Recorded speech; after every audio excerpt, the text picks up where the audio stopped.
I told him something, so you know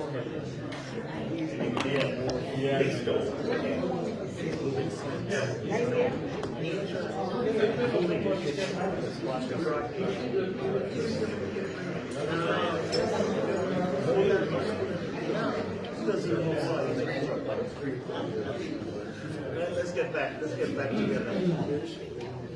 Let's get back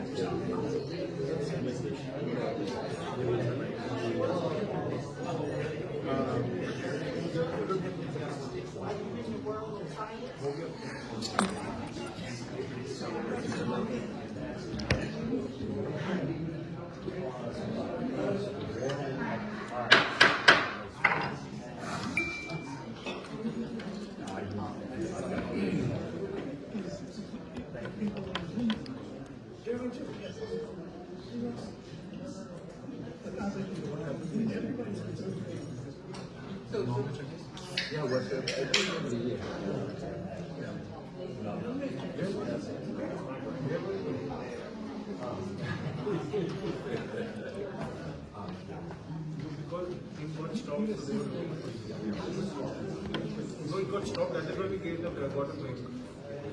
And the phone was also not called. Christian, you ready? Oh, you're sliding the perfect. That's good. We're about to reconvene. No, I just started off. You were looking for it. You are the host. No, it's working. It's working. It's okay.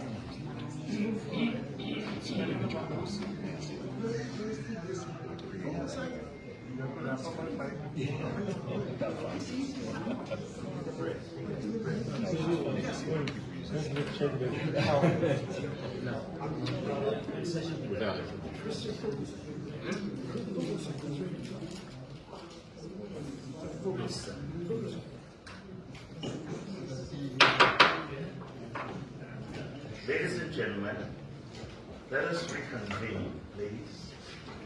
And we will now our distinguished presenter to continue. And Professor Fuglesson, you have the floor again. Thank you very much.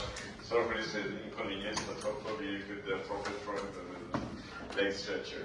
So I will tell you about the possible way, a realistic way, you can actually put some shape in space, which could be a way to counteract this big threat we have if temperature rises too much. So I'll give you some overall idea of the space sunshade system, some technical consideration, a little bit of the cost, and some issues. So the vision, the ultimate goal, is to design and develop a space-based system which could reduce global temperature. And it should be designed in a way that can be scalable, so just kind of start with the design and then we'll see how much we need.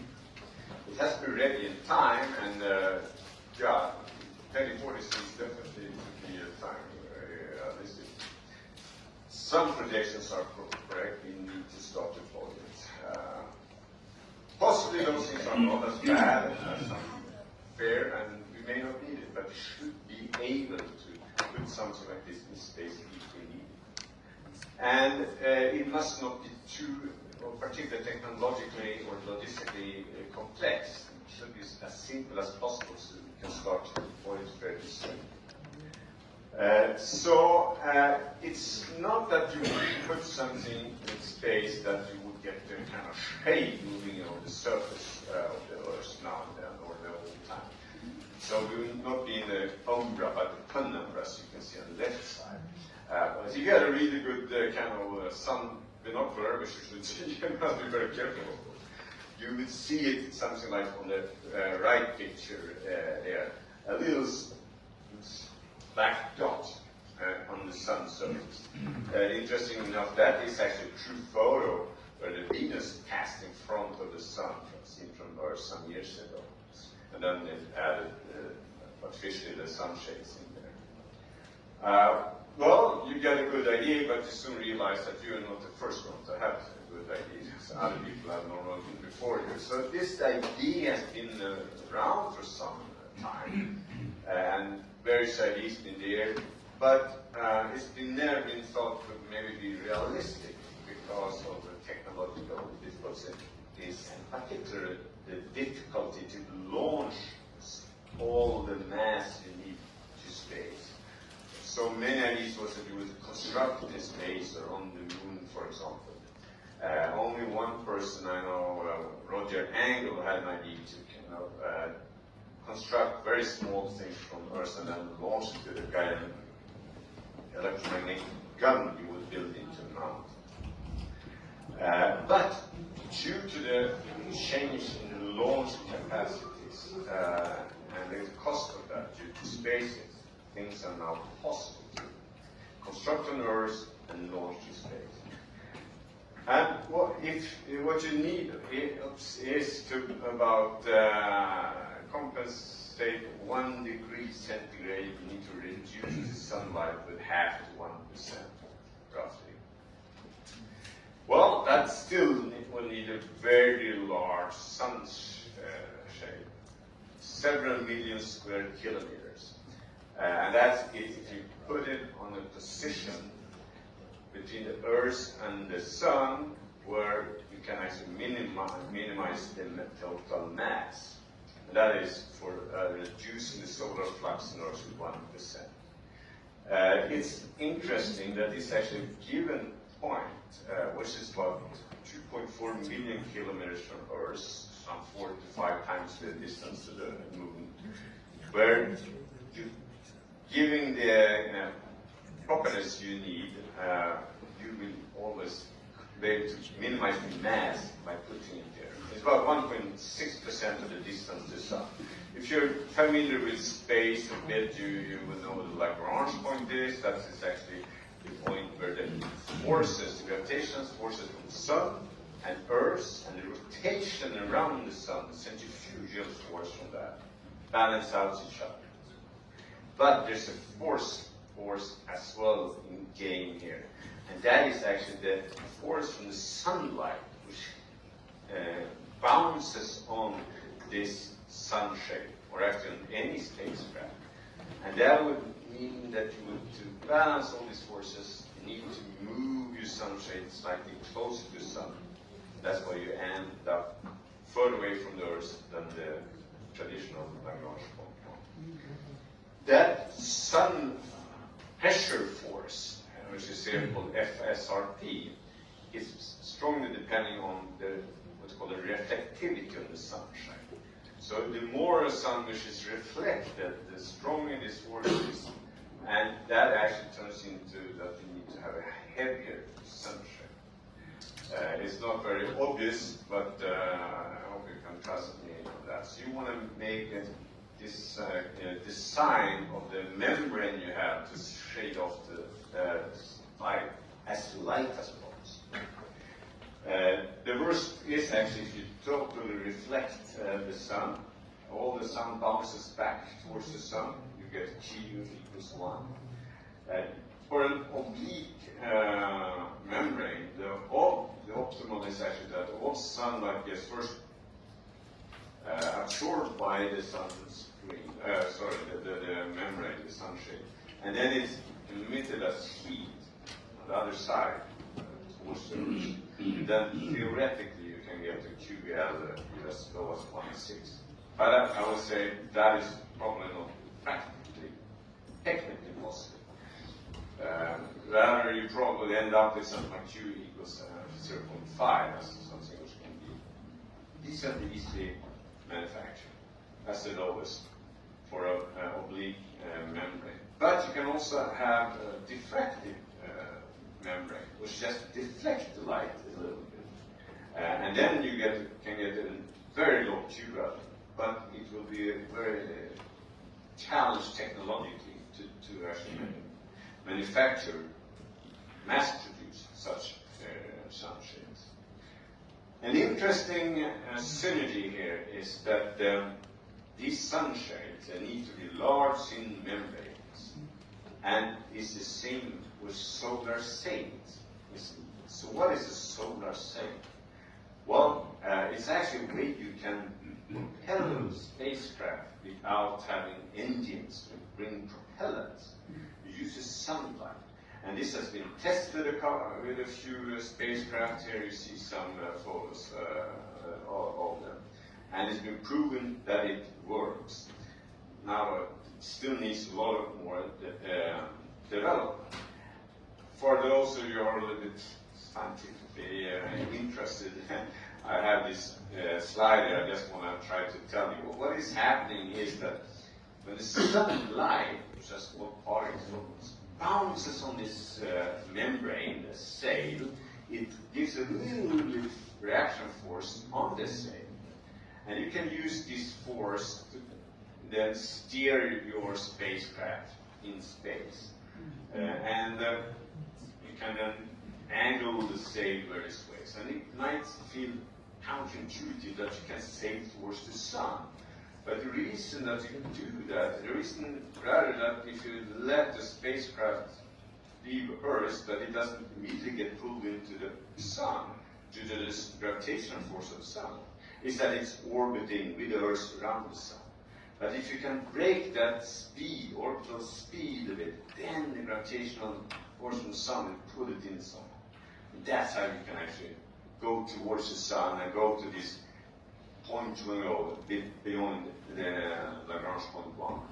And together with a previous student mine, Maria Grazia Marciano, we kind of developed theoretically spacecraft with solar sails, and she proved by calculation simulations that you could actually launch it into a lower orbit, 2,000 kilometers altitude, and from there, by just solar sailing, spiral out from Earth, and then kind of find ways to this L1 prime. The whole trip will take 600 days, but we have time. I mean, it's not that critical in time. So, but this is a theoretical study, but I would say it shows that something like this is possible. And then you want to have a high Q when you do this solar sailing. But as I said, when you act as a sunshade, you want to have as low Q value, reflectivity as possible. So we think it would be actually possible to design a membrane with a high reflectivity on one side, Q 0.85, and low Q on the other side, 0.5. And then when you get there, you kind of turn around, and that way you could lessen the mass. Well, that was our idea, and there have been other ideas, and a recent paper by Borg and Heim, for example, they show that if you can design something extremely low reflectivity with this diffraction, well, you can lower the mass with the order of magnitude. But that would be much more complicated, for sure. Still, you end up with a system in the order of 10 million tons. Exactly how much it will be depends on the technology used, the Q value, and other things, and how big the reduction of sunlight you need. Now, and this would have been impossible until what is happening now when it comes to launch development, the rocket development, particularly led by SpaceX. So due to this reusability of the rockets and the coming rocket Starship with the super heavy booster, the one you can see in the middle here, it will be realistic to launch this huge mass over a reasonable amount of time. The cost for this Starship, Elon Musk has claimed to be about $20 per kilogram when it is full operational, which is about just twice the fuel. Well, that might be too optimistic. So let's assume that it's $50 per kilogram, which is still much lower compared to the $2,000 per kilogram today. But with $50 per kilogram, the total launch cost would end up to a few $1 trillion. Then, of course, we have to manufacturing all these things. So we cannot assume that would cost the same or less, and then we have some extra margins. So you end up with a total cost of about $5 to $10 trillion. And you can say, is that a lot? Well, it depends what you compare with. And you can compare with some other kind of projects, or for some US COVID restart package, $1.9 trillion, and then we have similar in Europe, by the way. But of course, what is needed to compare with here is that what would be the cost on society and the world if we get this extra increased temperatures. And that is kind of not very easy to estimate, but most economists seem to estimate that for each extra centigrade, you will lose a few percent of the gross domestic product. So if you kind of turn it around and you just go down to the conclusion here, you find is that if you damage the global economy and society, it's more than a few times few per mil of the global domestic product. It will clearly be economically advantageous to deploy sunshade systems. And if things really are as bad as was shown before, I mean, then it's a necessity to do this. That is not possibly done. But there are technological challenges to kind of develop these sunshade safecraft and be able to mass produce them. Even though it's been shown that you can use solar light for manufacturing space. And that's why we cannot have this ID with the Earth's calculator which comes to it. Here's just a few things mentioned, like attitude, how can you make sure in a good way to turn your sail the way you want to have, how do you control them, how the whole system later, how you communicate with it. Another interesting point to kind of note, this is a study from Sanchez McInnes about 10 years ago, is that instead of having the sunshade in a fixed point in the middle of the sun, let's say, you can actually let it go up and down over the sun over the year, and that way you can cool off somewhat more in the high latitudes in the Arctic regions. And that would be probably beneficial because you have more heating there. That's an interesting thing. Of course, there are logistic challenges, so you have to rethink how to do space operations. Think about it, rather how we do aircrafts today.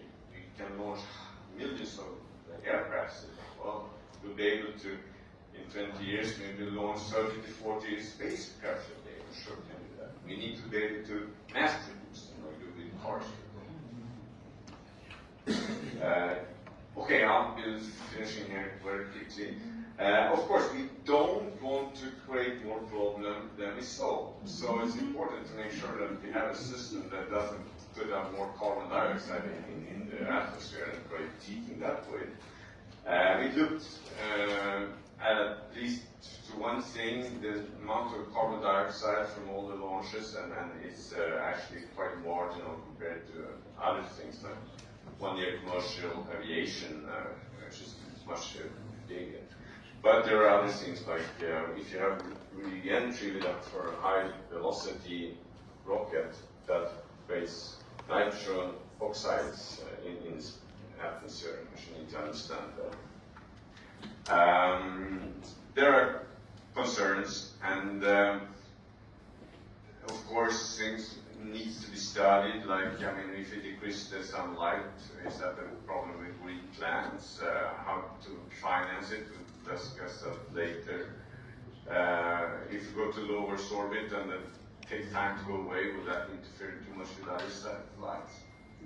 And we have a political controversy, but just discussing this. So, this is my final slide. Is this feasible to make a space sunshine that could compensate for greenhouse temperature increase? The price is the order of some $5 to $10 trillion. Even if this is wrong, a factor around 10 is probably beneficial. And the deployment time is long.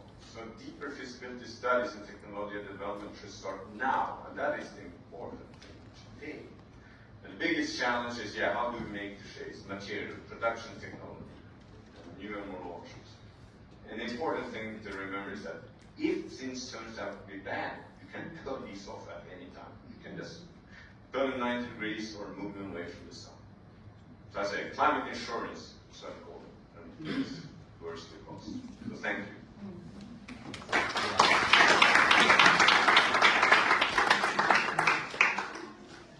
You would agree with me that the astronaut has a surfing in space.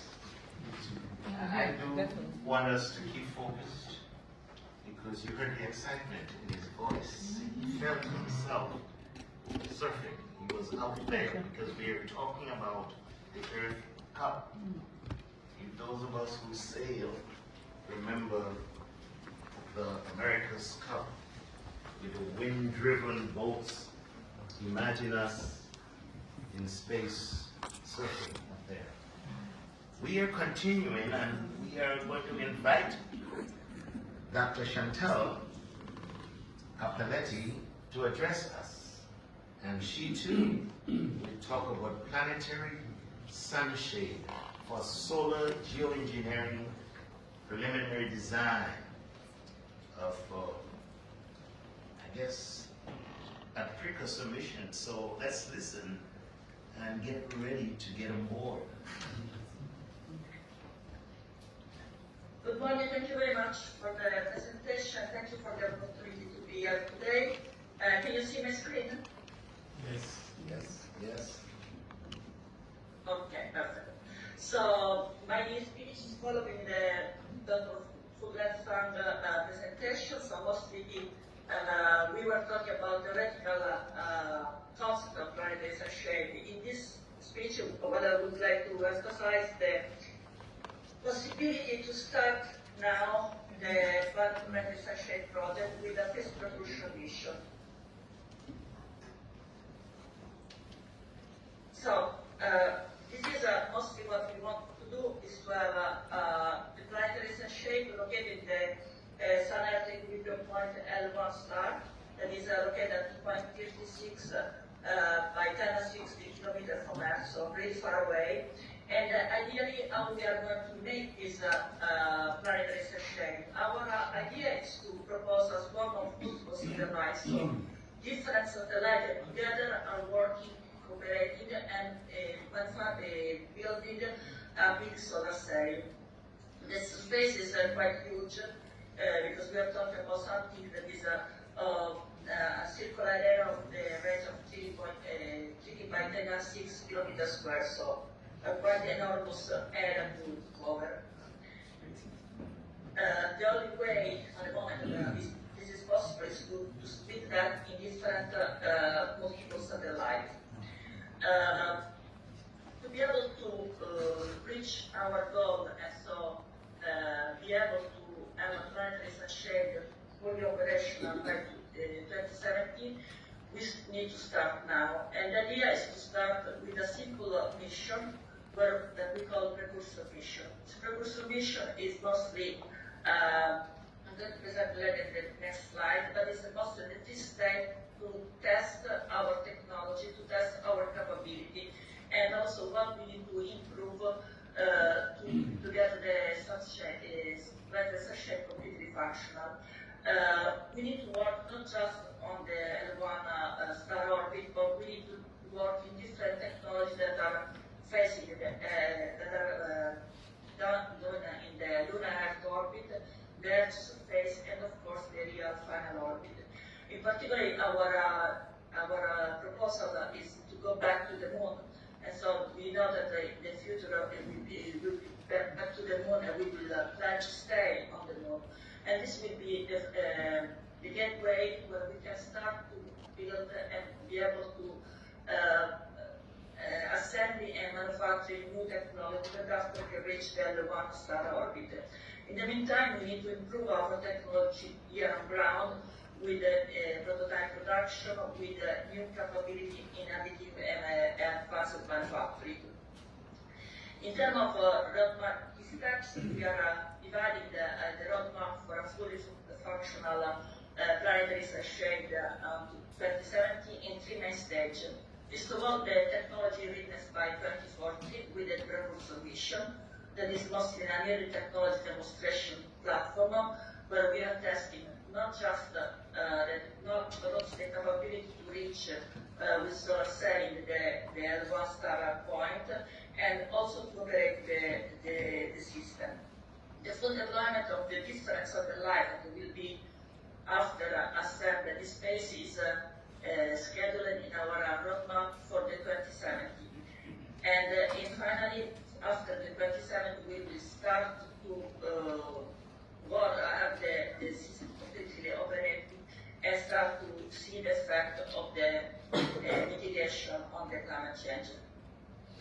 About this precaution mission, what we can say is that the main aim is to develop and demonstrate a critical technology for a planetary shade. Something that will be really capable of shade the Earth from the Sun.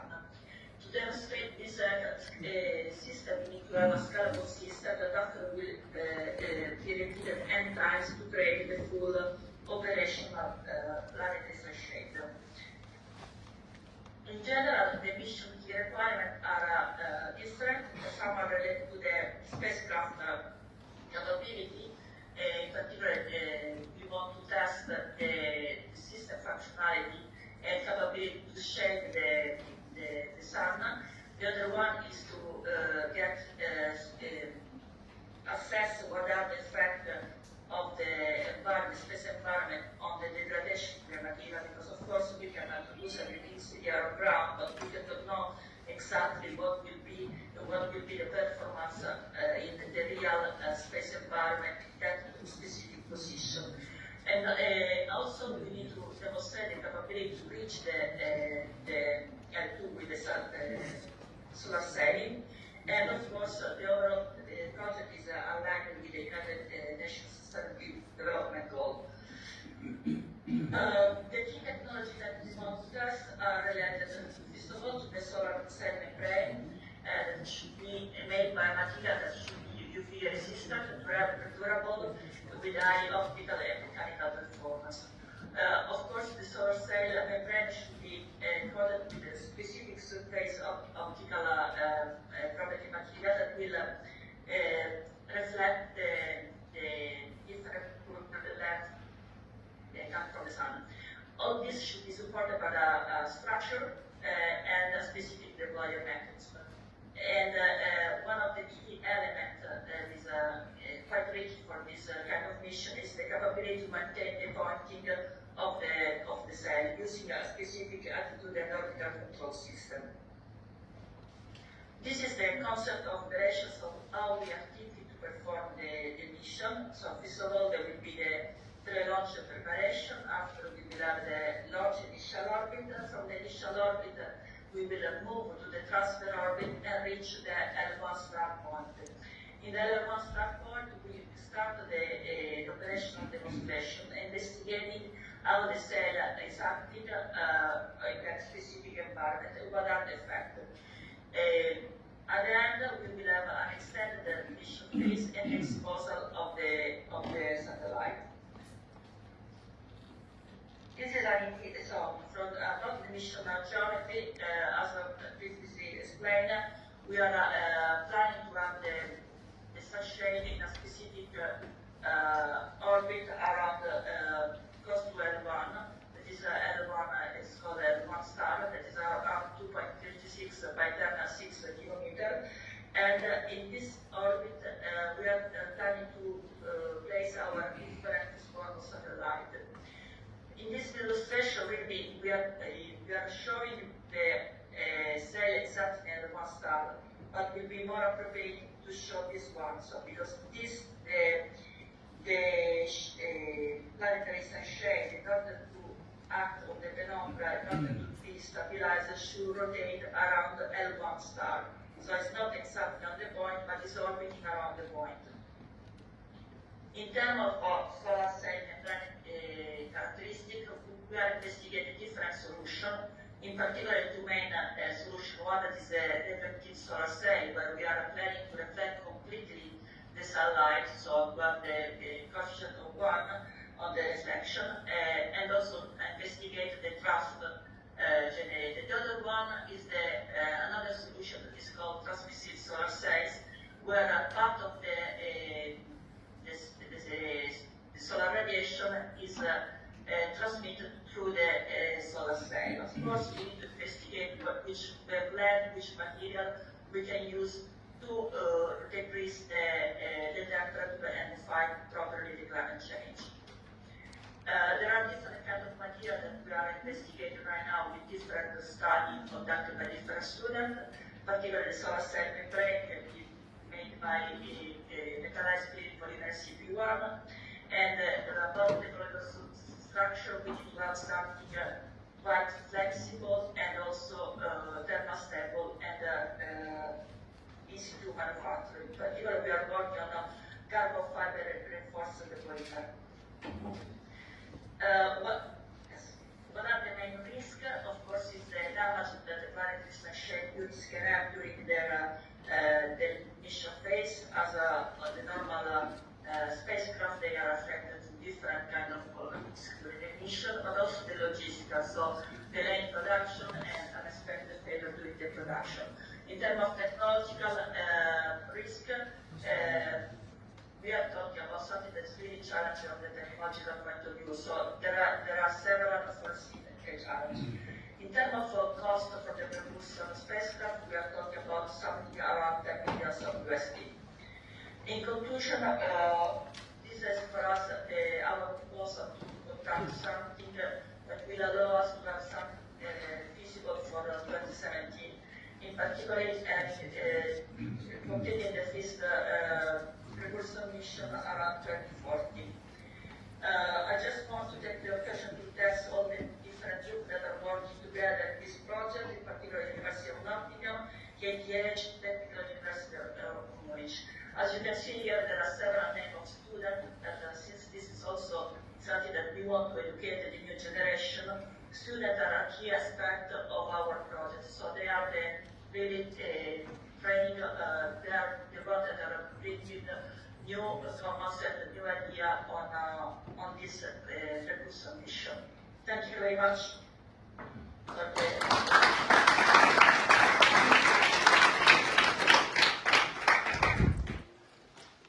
This is very interesting as we continue to listen to the minds of the scientists and the astronauts. And so let us, those of us who are in the policy and in the missions and in academia, to remain engaged. We need you. We need you. Our next speaker is Professor Ronald Sangley, and he too is virtual. And I'm asking him to be as expeditious as he can, but keep us engaged as we have been engaged with the rest of the virtual presenters. Professor, you have the floor. You have the floor. Okay. Thank you for inviting me at this very important meeting. I will talk about technical requirements from the point of view first of existing technology and state-of-the-art space industry and science, and see where there are some unexisting technologies which still to be developed before we can talk seriously about sunshade. So let me take from our distinguished speaker, astronaut Fuglesang. Imagine a small sail was delivered in the way he described in his talk to the vicinity of L1 point. So it would bring a very small, tiny part of the future shadow. How we can finally accumulate the size of the integrated shadow needed to create an impact on the Earth's climate. So we can follow the same procedure. Delivery the second, smaller scale, third, and so on, until we will create in the area around L1 point a myriad of such elementary unit shapes. So let's talk about it as not about myriad or swarm, but about as of constellation of these tiny elements of overall sunshade. So we know now how much we can spend efforts and finally money in economy to make a delivery. And the optimistic approach is based on the fact that space industry, space technology right now is undergoing some kind of technological revolution, changing the way we save money in launching rockets into the Earth's orbits. And major contribution to this process was made by SpaceX and Mr. Elon Musk. And in simple numbers, we see now that this particular approach based on recuperating first stage, and right now they're working on chance to recuperate the second stage of rocket launch. We hope this work will be continued, and first step already was important. It decreased the price of delivery, conditional kilogram of mass to the parking orbit over the Earth. Several hundred kilometers, maybe 1,000 kilometers, almost by 10 times. Now it's, we're talking about $1,000 per kilo.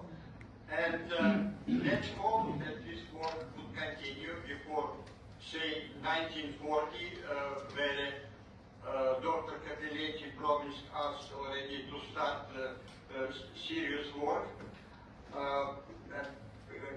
Could it be brought down by another order of magnitude?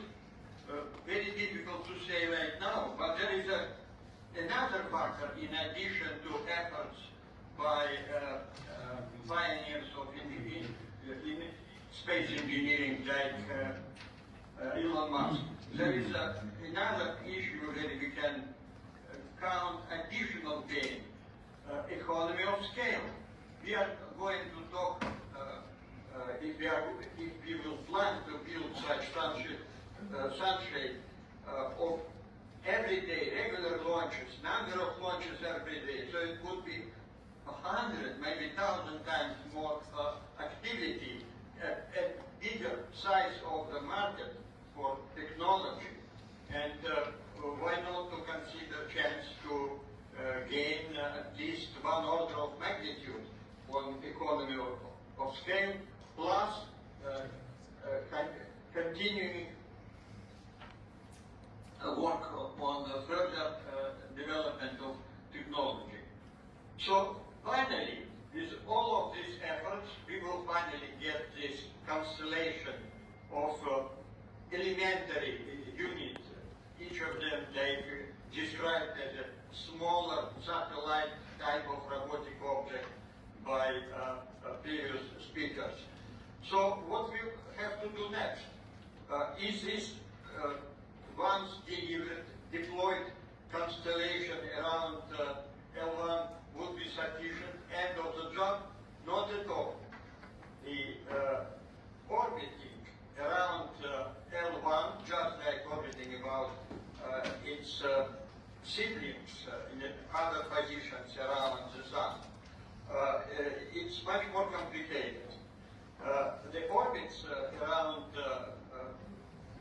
L1 and its siblings, L2 up to L5, are unstable, practically unstable. We are very lucky that L1, its instability, is easily manageable for any individual spacecraft with certain elementary means to control its orbit, which is done right now by a number of objects working on there. There are European Space Agency, NASA object.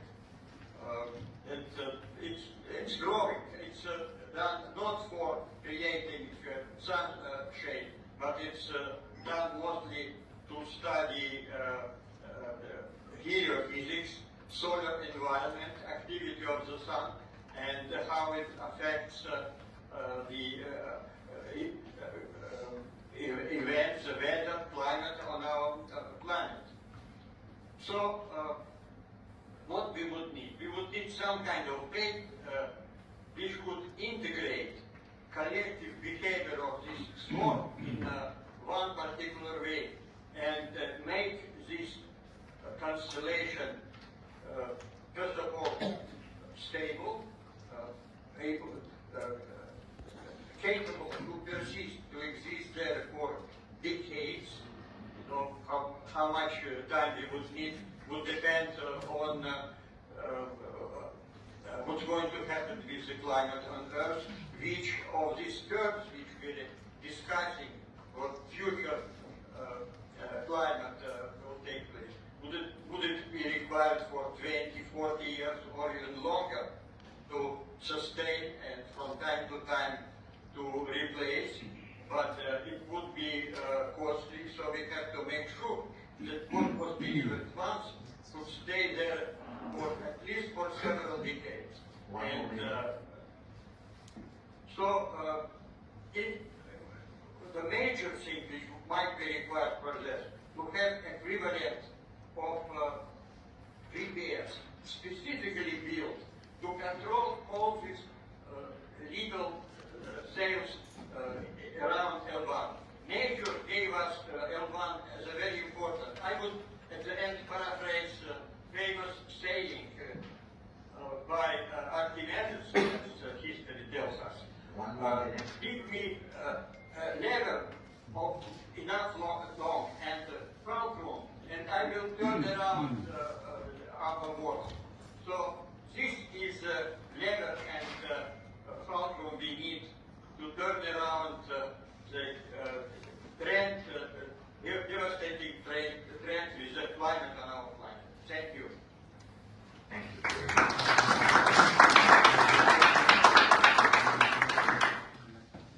Our next presenter is Dr. John Hessler, and he will talk about the capping solar radiation. Is it a good idea?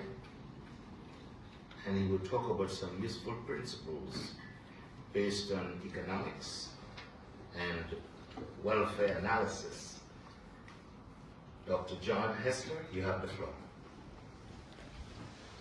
Thank you very much. Excellencies, ladies and gentlemen, dear colleagues, thank you for allowing me to share with you my views on climate change and climate policy, which has been my area of research for at least 50 years. Let me start by noting that IPCC, UN's Intergovernmental Panel on Climate Change, now clearly states that it is beyond reasonable doubt that emissions of CO2 and other greenhouse gases cause global warming. We know now that the additional gigaton of emissions of CO2 increases the average global temperature, and does it almost permanently. IPCC also states that the long-run consequences of emitting CO2 are highly uncertain due to feedback uncertainties that we have already heard about today. IPCC, in its latest report, states a 90% confidence interval for the effects of doubling the CO2 concentration. And they state that it is 2 to 5 degrees, which is the effect then of doubling the CO2 concentration. 2 to 5 degrees, that's a very wide interval, including being both extremely high and quite low sensitivities. And arguably, this is also actually a substantial underestimate of the actual uncertainty. So this is the physical science uncertainty. But how human welfare is affected by climate change is at least equally uncertain. We are dealing with very long-run consequences, and it's simply impossible to know what adaptation capacity will exist in potentially hard-hit regions in, for example, Africa and India in 50 or 100 years. So given this very large uncertainty, trying to find an optimal policy using standard economic cost-benefit tools is not convincing, and in my view, actually futile. Calculations of the social cost of carbon that many economists do are so uncertain that they are almost meaningless. So what should one then do? The answer is that we must search for a robust global climate policy. And with robust, I mean one that provides reasonable outcomes for many different possibilities in the area where we are uncertain. If we can find such a policy, it's one of low regret, whatever turns out to be true. Often, in the case of high uncertainty, a robust policy is one of wait and see. However, in the case of climate change, wait and see is not robust. And this is for two reasons. First, it's unlikely that the uncertainty we are talking about will be reduced in the near time. We simply do not get to see by waiting. We learn from science, we learn a lot, but we also learn that it's more complicated than we thought. And many of the things we should be worried about are not yet in the data and thus difficult to characterize and quantify. So that's the first reason why wait and see is not working. The other is that while we wait, if we choose this strategy, CO2 emissions will continue to accumulate, making the potential consequences worsen year by year. So, in the search then for a robust policy, optimality for a given set of assumptions is not relevant. Thus, thinking about the optimal carbon tax is, I think, not relevant. Instead, one needs to analyze the consequences of policies that ex post turn out to be suboptimal, to be wrong. One needs to focus on the consequences of different policy mistakes. And that's what we have done in our research. And what we have found is that the welfare consequences of different policy mistakes are highly asymmetric. The costs are low of a transition to global climate neutrality towards the middle of the century, even if it ex post turns out to have been unnecessarily fast. And the reason for this is that the phase out of fossil fuels over a period of, say, 3 decades is consistent with continued economic growth, provided it's based on well-crafted climate policies. Our economies are sufficiently flexible in the longer run to handle the transition to climate neutrality, provided the target is set clearly and credibly. Having done the transition will not be much regretted, even if it turns out that we could have waited some time with it.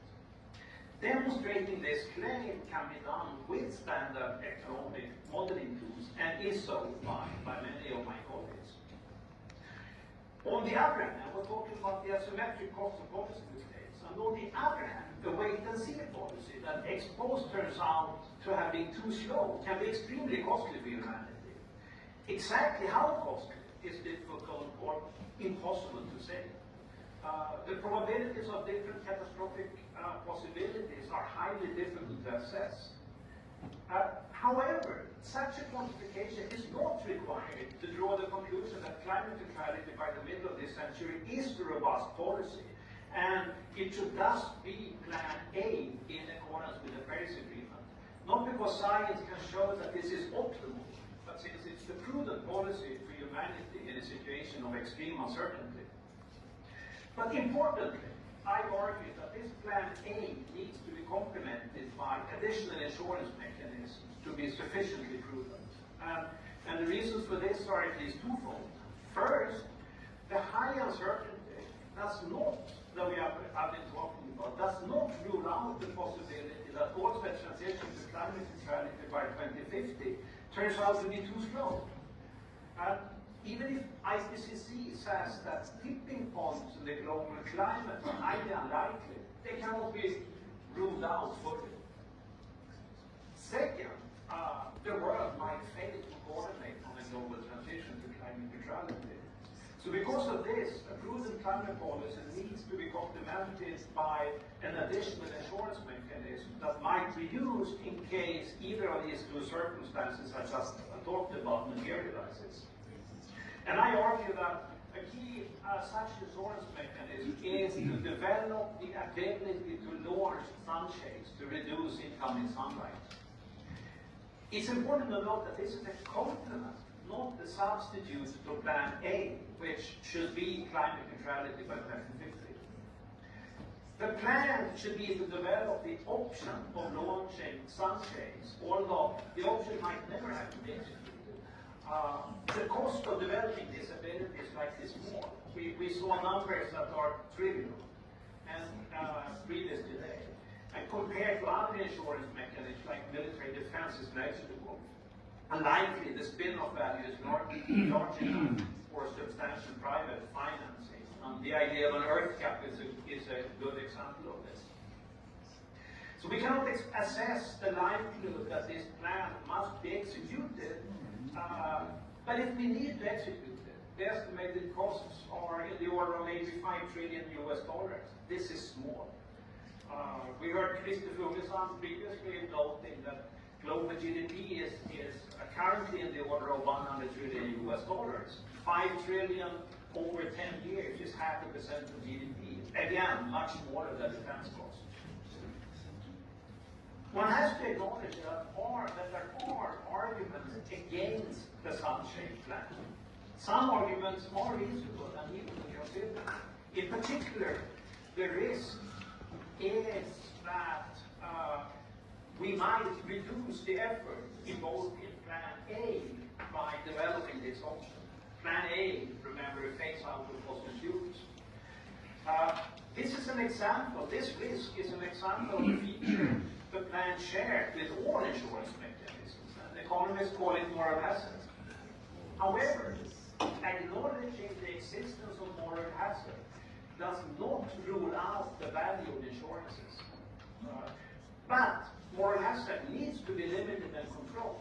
In this case, it means that the focus on Plan A, phasing out of fossil fuel, must be maintained, and the actual launching of the Sunshade project should not be done until deemed necessary. This time, for launching is not yet, but the right time to develop the option to do it has already come. Thank you for your time.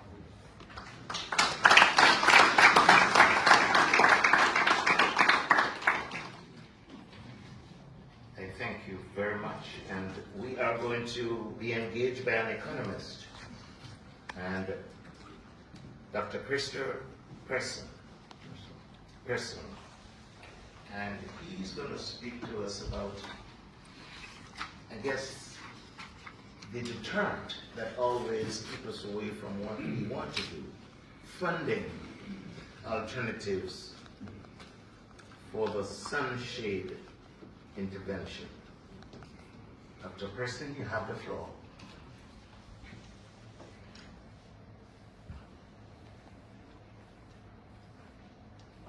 And let's try to be as concise with your time as possible, please.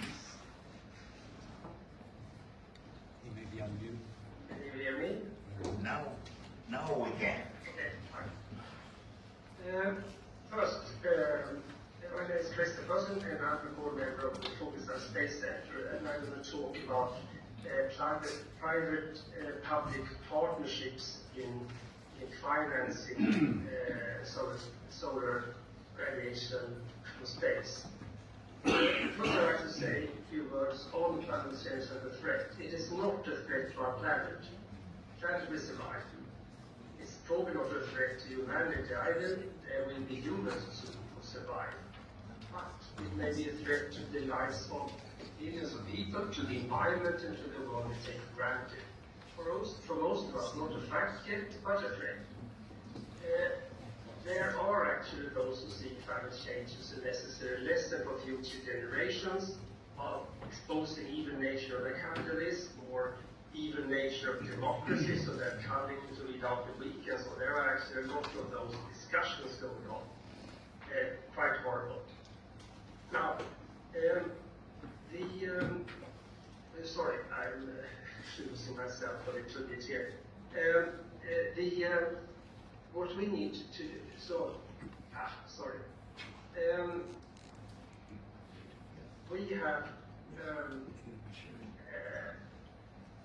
we are looking at a constructive and humane way forward to actually bring together financing from public sources, which is a common one, but also mobilizing the private sector.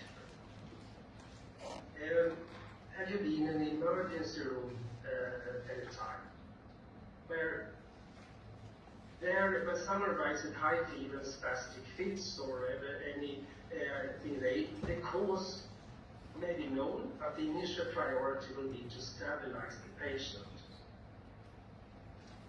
We believe that we should bring this thinking to climate change.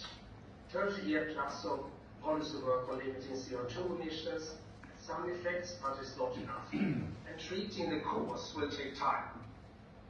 Most probably at least a century until CO2 capture can bring temperatures to self-sustained level close to where we are today. Until then, stabilization must be a priority. To stop the bleeding and limit the climate fever, where the bleeding is the polar regions. EU Copernicus climate change shows that temperatures in the Arctic increase 2 to 3 times faster than the rest of the world. It's been mentioned also in other presentations here. They have already increased by 3 degrees Celsius. This Arctic amplification feedback impacts the entire world by sea rise, so it must be an immediate focus. But to stabilize by bringing the fever down across the globe, we also urgently need to build knowledge and financial resources for the sunshades in space. Let's see my picture here, sorry, there it is. This is a robust undertaking. An investment in a governance structure that must work over a century-long lifetime. This is the same as Dr. Jean-Pierre Caffertoni presented before. It's a long, winding road until we have time to cure the cause and not just treat the symptoms. Because governance and funding must cover perhaps 10 years of deployment, testing and preparations, another 20 years of implementation, perhaps a century of maintenance, and finally, when this job is done, or recommissioning. Irrespective of how sunshades in space will be financed, a robust governance model is absolutely necessary. Nobody must gain a geopolitical advantage of controlling the process or the sunshades. There will be many decisions along the winding way, perhaps even to stop the project, if better alternatives or negative effects are found. Then, no single organization, nation, or group can be fully trusted with the control of the sunshades. This is the ultimate global thermostat. The United Nations we have here today may have a role, but the UN doesn't any longer have the role acceptance it used to have. Frankly, there are ideas about the UN 2.0, and Mike Walsh talks about making UN great again. However, even if any of those initiatives actually land in the real world, the UN will always be a political organization. And from the perspective of centuries, it would then be unwise to put all eggs in that one basket. So there's really an important need to find an alternative governance structure. Others have talked about this, I will send it out. I'm not going to talk about this, I'm talking about the financing need, where we are to focus on Space Center for Focus. It's perhaps, let's see, we'll take that one as well. a problem with my screen here. Two more minutes. An estimated 15 trillion, we can continue then. We have talked about that before, so over 30 years. The thing is, comparing this, the 15 trillion spent on COVID-19, it pointed out one project before was pointed out, but if you look together with what the American states, they have put about in budget time about 6 trillion, and there are other countries that have done more. So this will actually be cheaper, and over 30 years instead of 5, so it's definitely possible. Our unexpected thing is also that it might be profitable, and this is because of the opportunity to leverage space dividends. Space dividends are very difficult to calculate exactly, but the Apollo project, that one we know brought in $7 in new technology spin-offs for every dollar spent, and there are others like Forbes magazine talking about $40 for every dollar spent in research.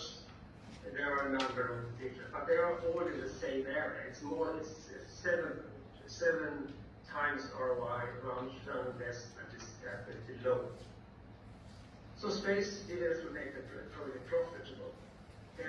Now, there are international financing that has worked well, but not on this scale and certainly at this point in time. Now, if you talk about commercial actors, which we suggested also, we say commercial actors often act selfishly. This is their role, they are supposed to do this, but the basic rules of phasing it in are certainly not perfect. Contractual agreements are being generally adhered to and mandatory. Such agreements can be the core of such a project. Advantage with the type of PDA cases and companies, competitors can support oversight. Politicians are selfish as well. They are also supposed to do this. They normally do not prefer measurable ones, but they can sign general agreements. So, the rules-based, from the perspective, well, if you look at this from the perspective of an investor, I can go, we work with something called bonds that are not bonds. We work with something called bonds that are not bonds. And what we mean with that is that you find your stakeholders, for example, insurance companies or real estate owners, they allow can chip in as well. They get bonds, they don't get shares, so to say. That means that we suggest that in order to separate investments from governance power. We also suggest premiums, annual premiums to ensure steady cash flow. And this will be the biggest organized project in human history. It will not solve the cause of global warming, but stabilize the climate sufficiently for a sufficiently long time. And from the perspective of the investor, you will contribute to a better world for grandchildren, as well as support the financial and space dividends from bonds. Fuglesang Space Center, we are truly excited to work with this financial solution, and we really welcome all and any input or ideas, comments, or suggestions. Thank you for listening. Thank you. Thank you very much. I think we are being very, very, very educated about what's going to happen in this spatial, I think it's called the solar sailing competition. And we're very, very excited about what's going to happen there. I want to thank the outgoing speaker. And we're now going to welcome a group, a two-person presentation. Mr. Walter Bormans and Eden Knapp. So we look forward to hearing the second lady's voice for today. So who is first? Eden Knapp or Walter? So you have the floor. Thank you. Here is a sample of a solar sail. that we made in our lab. I'll pass it around. This is a very heavy solar sail, but it is approximately the idea that we're working on. So take it around. I'm a spacecraft systems engineer. My biggest customer was SpaceX. I specialize in packaging spacecraft onto rockets. I've spent my career separating satellites from rockets, putting them on rockets, and dealing with all of the things that are involved in that. Next slide, please. So we want to, after extensive discussions with Alan Sessoms and Mike McDonald and Alexei Severinsky, we conclude that the right thing to do at this juncture to get things started now, to get a lot of people, especially the younger generation, excited about this technology, is to come up with a standard where people can try out new ideas rapidly. It's not very large, it's 1 meter in diameter. You see in yellow a person that is 2 meters tall next to a rocket with 50 hexagonal spacecraft on just this size. That's a 1 meter diameter. And so this would facilitate 50 different experiments in solar sails for each mission. It's a standard hexagon. We chose a hexagon somewhat arbitrarily, and that's subject to change. It allows a very high area to mass ratio because of the work that NASA's done with the CP1 materials. It's made of carbon fiber tubes and 3D printed nodes connecting those tubes. It allows a very high area to mass ratio, and it will allow all of the innovators to try out new ideas. Next slide, please. So here is a comparison of the area to mass ratio of several past missions and what we think will be our future missions. And there is delta V in meters per second per year. So if you have a satellite in orbit, after a year it'll accumulate the delta V there. It takes about, to get to Mars, it would take about approximately 2 kilometers per second of delta V. So if you have a satellite as we had in mission, as we anticipate having in mission 3, after a year we might accumulate enough delta V to get to Mars. Similarly, we could get to L1 and other places in the solar system. So with that, I'll let my colleague, Eden Knapp, present some more slides. Hi everyone, I'm Eden. So, next slide please. So, as we mentioned before in several other previous presentations, the cost is going down, as we've seen from recent spacecraft technology. And right now, our mission would be around $10 million, but in the future, it's expected to go down to $300,000 per mission, which is a pretty dramatic change. So our mission is to make interplanetary exploration accessible to more people. This includes those that would not have been able to do it before, like universities or smaller scale companies. And just like there was CubeSat teams across the United States at colleges, this simplicity will allow any engineering team that has interest to build these spacecraft. In the middle picture there, it's a CAD model of a block of them together that I created. And we just want to create a bigger interest in STEM for a variety of people, including the younger generation, kind of like how the space program did that back in the 70s. Okay, so here's the roadmap to operational capability, allowing anybody with 300K to explore the solar system, to go to L1, to race to the moon, to leave the solar system. In mission 1, we would be in low Earth orbit, about 350 kilometers. Nobody goes there because you deorbit too fast from aero drag, but we would there use aero drag as a proxy for the solar pressure. So in our first missions, we would get everybody acclimated to what is a solar sail. They would get deployed, their competition would be who can deorbit fastest, who can be subject to the aero pressure fastest, and they would win the prize. In the second mission, we would go above geostationary, well above the atmosphere, and well outside of most of the gravity well of Earth, and then there employ solar pressure to leave the Earth system and go into a heliocentric orbit. We would practice things like velocity gain. We would want people to demonstrate at least 1 kilometer per second delta V. That's very demanding, but possible.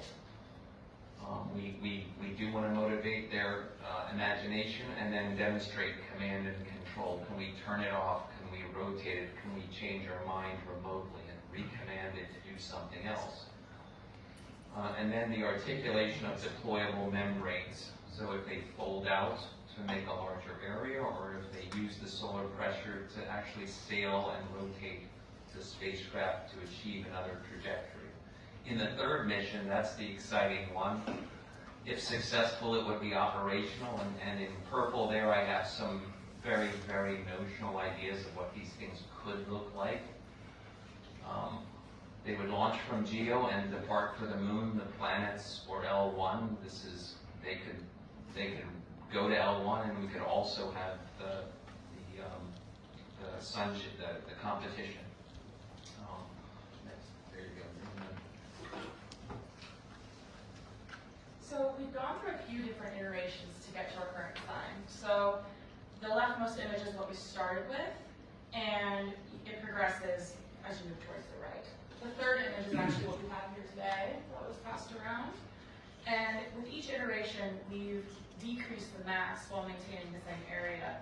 We went from 1.46 meters squared per kilogram all the way to 9.15, just in the span of a few weeks and in 2 iterations. We have used carbon fiber tubing for the most advanced iteration, as well as SLS printed nylon with carbon fiber reinforcement for the nodes. And we plan to use the CP1 material, but because of travel to here and bring me around New York, it's best to use Mylar, which is the shiny material you see on the sail, but that does add an artificial 43 grams for now. In launch, that would be there. Next slide, please. So here are the innovations that we see as necessary for the 3 missions. Structural optimization. Right now our spacecraft is about 70 grams. Getting to 50 grams, 1/20th of a kilogram per spacecraft, and making feather-light spacecraft demands very uniquely thin membranes. The CP1 material we didn't bring because it was too light and fragile for walking down the streets of Manhattan. We now understand that another material will be available that's half the thickness, doubling the efficacy of a lot of planned missions. The membrane can be advanced not only by being thinner, it can be stronger, it can be electrically active, it can be an antenna, it can be a sensor. We can do science with this. Perhaps not grand science, but we could measure like how many electrons are around Jupiter, or what the magnetic field around Neptune may be. The communication at these distances is very, very challenging. If we're going to do command and control, we need to be able to talk to a satellite. Right now, those interplanetary transceivers can weigh kilograms to be generous. So we need to get those down to the weight of a credit card to transmit. It can be done. It just, nobody's tried this hard yet. But by the 3rd mission, we need to have that. The control algorithms to sail the spacecraft will be deprived of thrusters, torque rods, reaction wheels, and the like. So now we have to rotate the satellite using solar pressure. It sounds like sailing to me. I hope we can develop those algorithms. Ultralight science sensors to do real science so that we can engage the planetary scientists like NASA's JPL. China and India and Europe have substantial interplanetary capabilities. We want to enable them so that we can gain from their work. And then finally, ultralight attitude and navigation sensors. So what is next is we will release a draft of this hexagon and the associated things that engineers and scientists and physicists need to begin, so they can begin April 16th. We can get things going. And then we will, on our own effort, separately build a qualification unit for that entire stack. And we will be in a position soon, perhaps by the end of the year, where we can go to a launch service provider and say we're ready to launch now. So we lose as little time. And I think that's our last slide.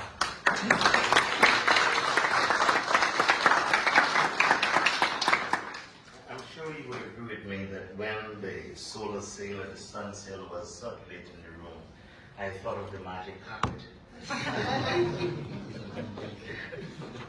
I really think this is quite stimulating session.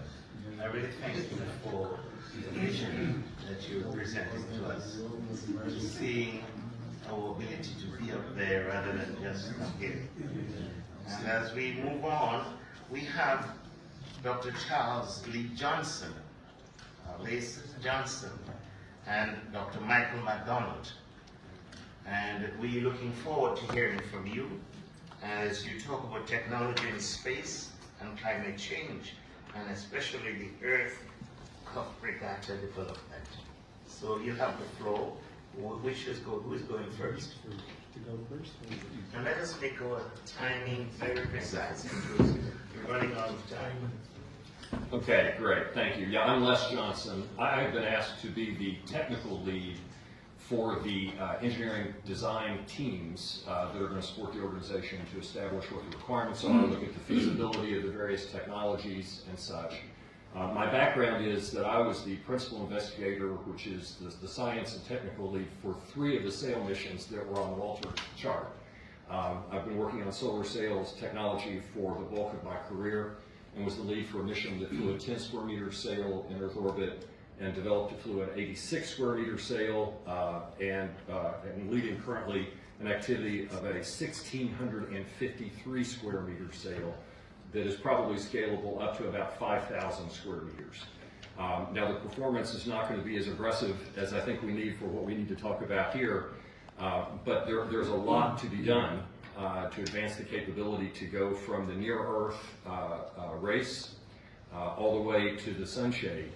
And the team that's being put together here has a pretty good idea of what some of those capabilities are, but we haven't unleashed the innovation of the teams and the rest of the world. So the challenge for me in putting together the teams to support this activity is I want to put together an international team of experts in solar sailing. It's a small community, but there are representatives from many countries around the world to advise the organization here and the group in terms of what's doable in the near term for the Earth Cup and how to facilitate and foster innovation to make that happen, and also to define and better understand what some of the requirements will be for the farther term, the large-scale missions that we've heard described here today. And so I'm eager to take up that challenge, and I'd like to just take the risk of giving out my email address, because I think that folks that are watching this and interested in this technology and capability around the world, I'm sure there's untapped resources that can contribute. And so if you'd like to find out more about being on this technology team, it's les.johnson at irg.space. And so that would be, have that out there, and I'll be working to put these support teams together. Thank you.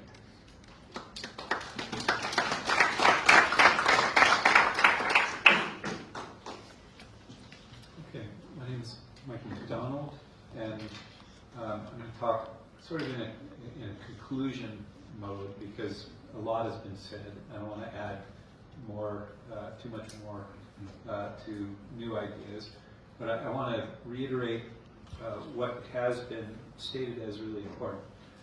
I think by now you probably all realize that we have to start now, because it's going to take a lot of time to get the capability in L1 to be actually functional and deliver the benefits that we need. Another element that was talked about is that we really have to have these benefits for all. So it's great to be here at the United Nations because we need the United Nations to be a critical piece of this puzzle. Another factor that was brought up early was, where is the money going to come from for this, and what kind of approaches do we need to engage to have the strategic alliances that we need.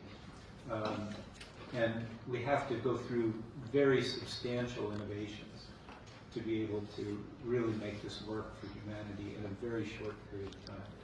This is perhaps more complex than the Manhattan Project in some ways, and it has to happen in a very short period of time. So how do we create the collective will to do this? How do we ensure the equity of its benefits? And how do we open space up to all societies on Earth in a way that's going to be functional? That's basically what we're trying to do with the Earth Cup. Those principles that you have told us is needed in this has to be central to what we build into not only the technological development, but the governance process. How do we build a governance process that is going to enable the benefits for all? So I'll just click through a few slides, but I'm going to keep it very short so that we have a question and answer period. Is that feasible? Okay, so next slide. So one thing that's quite different about the Earth Cup than the way you might have thought of previous missions to space. Generally, those missions to space have been designed as hierarchical command and control systems. And they often have benefits that are skewed not to the entire population of the world. In this case, we were trying to focus the process of optimizing a next generation spacecraft that can actually serve humanity in a way that we haven't had to in previous missions. We're looking at this as being a multi-organizational enterprise in which all societies have a low barrier to entry, that all generations have a low barrier to entry. We wanted to start with children in grammar school so that they can understand and become leaders in something that has to be carried out across several generations. The key here is how do we enable a positive evolution, a path forward for humanity, engaging space in a way that benefits all on Earth. Next slide. So the vision is a global open space sailing competition. In some ways, it's similar to what we see in the America's Cup, which is now over 150 years old. We need to be able to do that at a speed in space that is orders of magnitude faster and attract the attention to how we're going to reduce the time to do the solar refraction that's necessary to achieve our outcomes. Essentially, it's an insurance policy against the overheating of the Earth, which is already beginning to destroy the agricultural capacities on the planet. So I'll leave it at that. There's more to say, but I think there's so much that has already been said of great meaning that we can leave it there.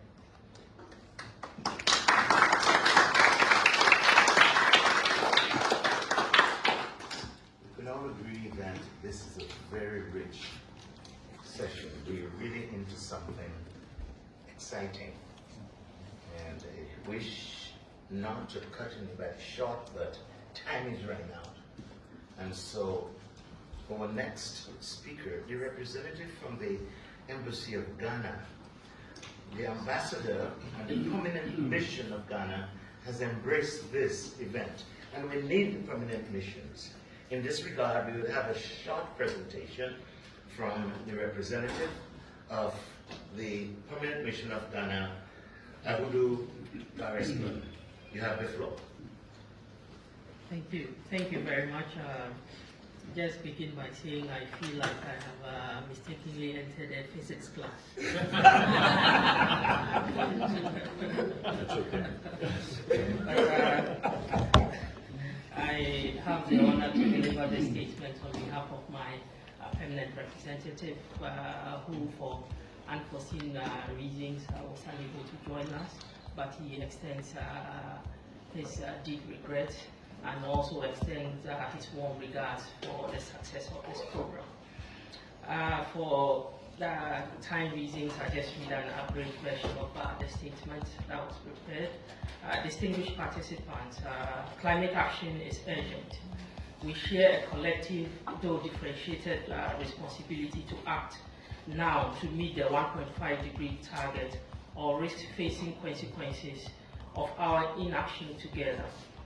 Technology development offers a pathway to reconcile the tensions between development and climate responsibility. Just last week, the Secretary General launched a report on seizing the moment of opportunity, which highlights the positive trajectory of innovation and technology advancement in climate action. Today, global investments in renewable energy have surpassed those in fossil fuels. As innovation accelerates in solar, hydro, wind, and energy storage systems, the cost per kilowatt-hour continues to fall. This opens new pathways for sustainable development, especially for the 600 million people in Africa who still lack access to electricity. While climate change affects populations differently, with the most vulnerable often bearing the brunt despite contributing the least, the solutions must be shared. Technological development should not be a domain for a few countries. It must be democratized. The global south, including Africa, which holds 30% of the world's mineral resources, including critical minerals, must be active participants in processing and developing the technologies needed to combat climate change and drive sustainable development. Distinguished participants, the world's progress must not be halted by climate change, but neither should it come at the expense of our planet. Technology and innovation must be the tools through which we ensure development is balanced between people, the planet, and prosperity. I thank you.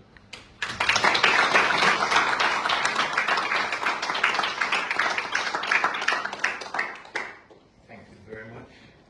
And you know, we have been here and we've had many presentations, but it's very important that we think about an intergenerational engagement. The voice of youth, the voice of the future is necessary in our engagement. We have a next presentation from Dr. Victor Williams, who is of the Global Youth Ambassadors. Would you please give us your concise remarks, please? Thank you. Your Excellencies, distinguished delegates, ladies and gentlemen. My name is Victor Williams. I am a youth delegate with the MUN Foundation. It's a youth-led international organization that focuses on representing the voices of youth in high-level discussions. I'm a pharmacist and I am a health and climate change professional. It is a privilege to speak on the critical theme, technology advancement and climate change for the SDGs. Nigeria, with over 200 million people, faces increasing climate health risks. Today, nearly 60% of Nigerians lack access to safely managed drinking water, and over 33% lack basic sanitation, according to UNICEF. In 2022 alone, flooding displaced 1.4 million people and triggered multiple cholera outbreaks. But these challenges are not just statistics, they are lived realities I encounter through my work. Last year, I convened a community-wide public lecture focused on climate change and its impact on health. It served not only as an educational platform, but also a space for open dialogue and anonymous public surveys on perceptions of climate-related health impacts. From the responses, the majority of participants identified mental health, as well as maternal and child health, as the most significantly impacted areas, highlighting growing awareness and concern at the grassroots level. In my ongoing advocacy, I continue to raise awareness on these very issues, from mental health and preterm birth risks to the cardiovascular impact of extreme heat through symposiums, community forums, and media engagements. Yet, amidst these challenges, I have witnessed the power of youth-led innovation. Young Nigerians are constructing solar-powered boreholes in flood-prone regions. They are creating IoT-enabled water sensors to track contamination in real time. They are building rainwater harvesting systems to improve hygiene in underserved areas. And they are transforming plastic waste into flood-resilient parks, as seen in the Earth Prize-winning project in Lagos, Nigeria. Digital solutions like NaviHealth.ai and Complete Health, led by youth, are revolutionizing maternal care and disease surveillance through AI and telemedicine. To scale impact, we must host tech hackathons focused on WASH and climate resilience. We must fund youth startups through microfinancing and innovation hubs. Must pilot youth-run WASH infrastructure in schools and IDP communities. And at the national level, must implement the Climate Change Act of 2021 with a dedicated focus on youth-led green technology and equip primary health centers with solar power, water access, and cooling systems. Dear colleagues, this climate crisis is global, but solutions must be local, inclusive, and youth-driven. Let us empower the next generation with the tools, trust, and the resources to build a more resilient future for the health of our people and the success of the SDGs. Thank you.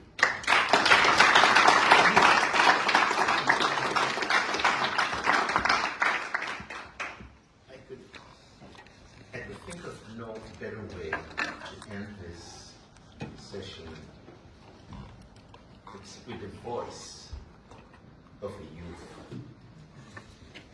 We had all the old people and let us take this very seriously. This must be intergenerational, but everyone here is youthful in their attitude, so I'm not being chronological. I wish to call upon Arunaba, who is with the Temple of Temple University. See, the temple comes to mind. But I really would like a very brief, conclusive statement from the voice of youth. You have under 2 minutes. Thank you so much, Chair, for giving me the floor. Distinguished delegates, respected stakeholders, ladies and gentlemen. My name is Arunab Chakraborty, and I run a youth-led project called the Evening School, where we offer science and engineering classes to girls in Afghanistan through using digital infrastructures. I speak today as someone who believes that the future of climate innovation depends not only on what we build, but who we include. We have seen before how science and policy can go hand in hand. Through the Montreal Protocol, which united nations in phasing out ozone-depleting substances like the CFC gases, and gave us one of the greatest environmental success stories in history. We need that same spirit today, and this meeting is a very good example of that. Education must be central though, not just technical training, but public understanding, local access, and youth capacity building, especially in the global south. I remember one of the students once said, if I can learn science in the dark, I can help build a brighter world. That is the kind of resilience, hope, and power we must invest in. Youth are not just future beneficiaries, we are active partners. From policy to engineering, we want to co-create solutions, not wait to be invited in. Initiatives like the Earth Cup can be a platform for education, cooperation, and peace, if designed with equity at the core. Before I finish my intervention, I want to make a small correction. I'm not from Temple University. I work with Temple of Understanding. It's an NGO where we work with interfaith dialogue. So at the end, I'd just like to urge all the stakeholders, let's make sure science doesn't outpace justice, because climate innovation without education is fragile, and policy without youth is incomplete. Thank you so much.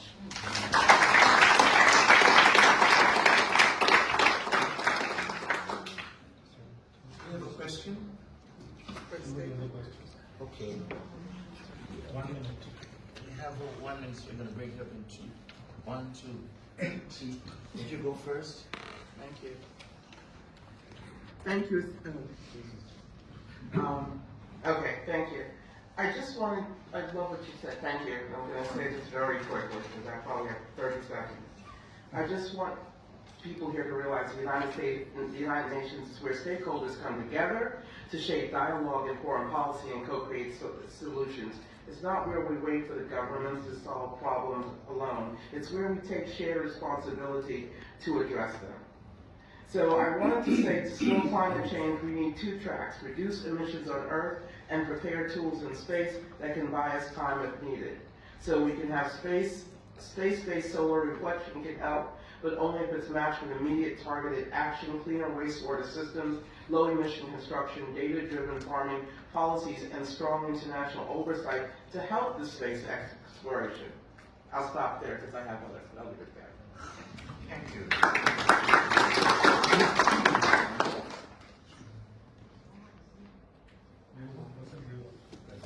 Okay, you have less than a minute, okay? Your Excellencies, colleagues, ladies and gentlemen. My name is Dernek Sezgin, and I am a 14-year-old Turkish-American youth speaking for the future generation. Today, I want to highlight how data and technology can help us accelerate the sustainable development goals. Technologies like AI and satellite imaging in space allow us to monitor our progress in real time, detecting deforestation, tracking climate change, and responding to natural disasters faster. These tools make our efforts more effective and targeted, but we must also be careful. Privacy concerns and energy use of AI systems can pose many risks. We need to find responsible innovation and sustainable practices. Every country has different needs, so we must find a balance that respects privacy and promotes inclusivity. This challenge is not just having the tools, but working together boldly and ethically to ensure a sustainable and equitable future for all. So, how do you suggest nations, such as Equatorial Guinea and Ghana, find this balance? Do you think that this balance is the same for all nations, and therefore, do you think this can be adopted universally by the United Nations, or does every country have its own unique needs and priorities, meaning each must decide how to best leverage data and protect data and private technology for the SDGs, while still protecting the rights of the citizens? Thank you.